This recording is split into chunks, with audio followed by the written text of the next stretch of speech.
नमस्ते दोस्तों, स्वागत है आपका स्वर विज्ञान के तीसरे सेशन में। आज हम बात करेंगे प्राण, नाड़ी और तत्वों के बारे में। यह स्वर योगा में हमारा तीसरा स्टेप है।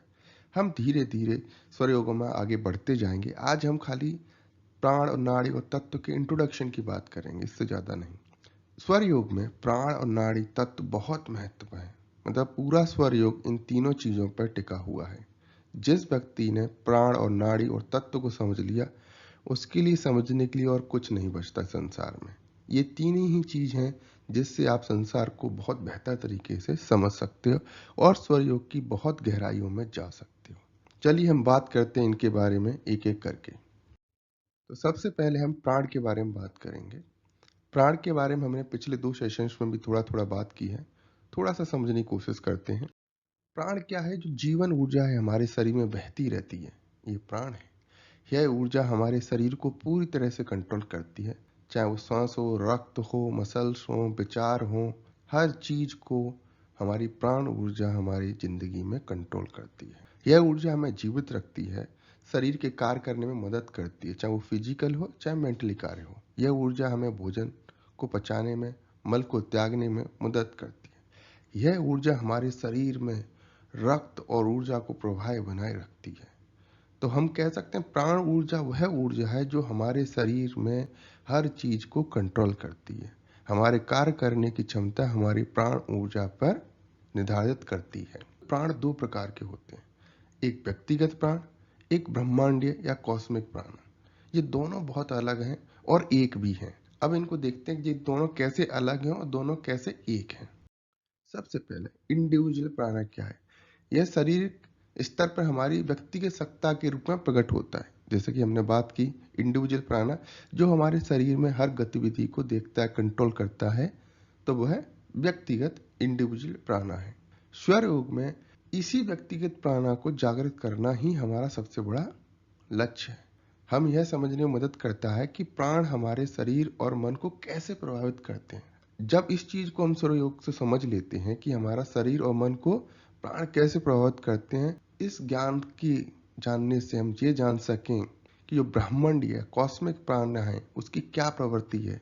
और जब हम उस प्रवृत्ति को समझेंगे तो हमें एहसास होगा कि जो हमारा प्राण है और कॉस्मिक प्राण है वो एक ही है।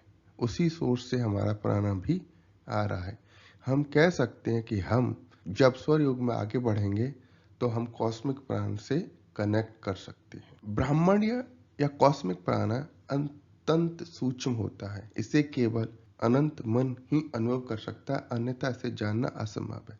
इसके लिए सबसे पहले आपको अपना इंडिविजुअल प्राणा को जानने की जरूरत है। जब आप इंडिविजुअल प्राणा को जानोगे तब आपको एहसास होगा कि इससे भी आगे कुछ और है।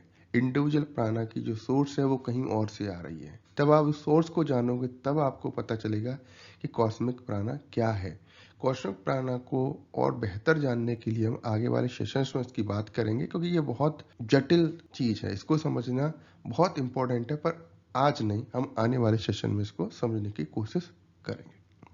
अब हम बात करते हैं नाड़ियों के बारे में। नाड़ियां बहुत महत्वपूर्ण हैं प्राण ऊर्जा को प्रभावित करने के लिए हमारे शरीर में। तो सबसे पहले नाड़ियां क्या है? एक सूक्ष्म ऊर्जा चैनल्स हैं जिनका काम क्या है? हमारे पूरे शरीर में प्राण ऊर्जा को प्रभावित करते रहना।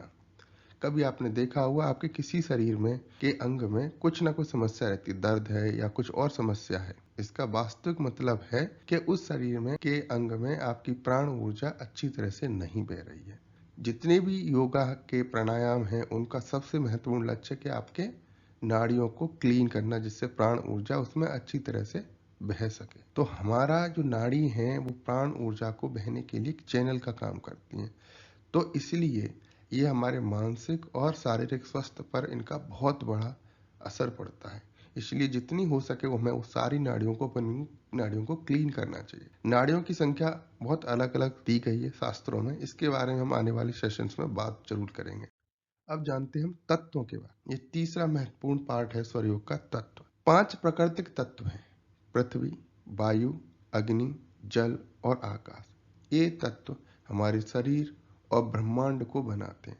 इस संसार में ऐसी कोई चीज नहीं जो इन पांचों तत्वों से ना बनी हो। इन पांचों तत्व ही संसार की हर चीज को बनाते हैं, चाहे वो चीज सजीव हो चाहे निर्जीव हो। आप जब स्वर योग में आगे बढ़ोगे तब आपको एहसास होगा, पता चलेगा कि आपकी सांस में हर समय एक या दो तत्व चलते रहते हैं, जैसे पृथ्वी तत्व, वायु तत्व, अग्नि, जल और आकाश।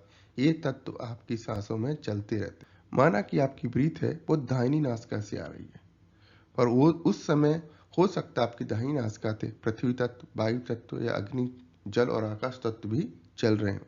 हो सकता है एक साथ दो तत्व भी चल रहे हो। तो इसके बारे में हम जानेंगे आने वाले सेशंस में, क्योंकि हमारे सांसों के साथ कोई ना कोई तत्व, एक या दो तत्व चलते ही रहते हैं। अगर आप ये जान लो कि उस समय कौन सा तत्व चल रहा है, तो आप उस समय अपने कार्य को अच्छी तरह से कर सकते हो और उसको पूरी तरह से कंट्रोल कर सकते हो और उस चीज में आप सफलता पा सकते हो या उस चीज को अच्छी तरह से समझ सकते हो। स्वर योग का मेन जो सिद्धांत वो ये है कि आप अपनी प्रवृत्ति को अच्छी तरह से समझ सको और जब भी आप जो कार्य करो वो जान सको कि वो आपकी प्रवृत्ति के अनुसार कैसे करना चाहिए और उसका क्या परिणाम हो सकता है और आप उसे कौन से तत्व के साथ आपको उसे करना चाहिए।